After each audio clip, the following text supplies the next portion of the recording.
84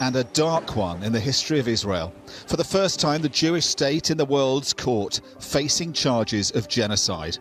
Allegations directed by South Africa at every level of Israel's government.